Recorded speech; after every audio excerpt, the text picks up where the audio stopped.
So you may have come across this before, that you're in draw mode, you press W to go into move mode, and then you go to grab the move handle over here and push it off to one side, and your model starts deforming like this rather than moving as in the manner that you would normally expect. Alternatively, if your focal shift is actually set to 100, when you go to move, nothing will actually happen. And that's just because the focal shift, there's new functionality added into ZBrush now where the focal shift is set to -100 by default on the move tool. So now when you do this, all of your deformation will go away. So if you by accident have set this to 0 or to any other number, that's what's causing this to actually bend like this. Basically a fall off from the side.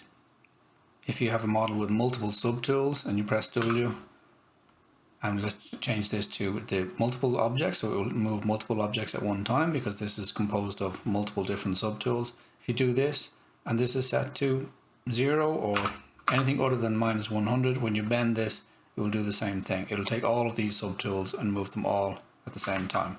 So while this can be good for caricatures, for example here, if I hold down Alt, I can move the gizmo to where I want the deformation to happen, and now using the move, I can kind of decide I can squash this guy's face up or down or whatever. So it's useful for that kind of stuff. Maybe if I want to affect his chin area, for example, I can hold down Alt, move my gizmo down here, and then let go of Alt, and then give him more of a forehead or a smaller chin area, for example.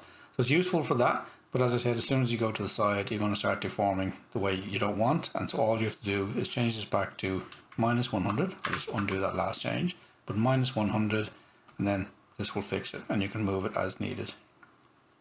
So this happens only if you do this by accident. Generally you'll find that if you're in draw mode and your focal shift is set, if you've been playing with it and then you set it back to 0, sometimes you just forget that you've changed into move mode, and that's when you're changing your focal shift.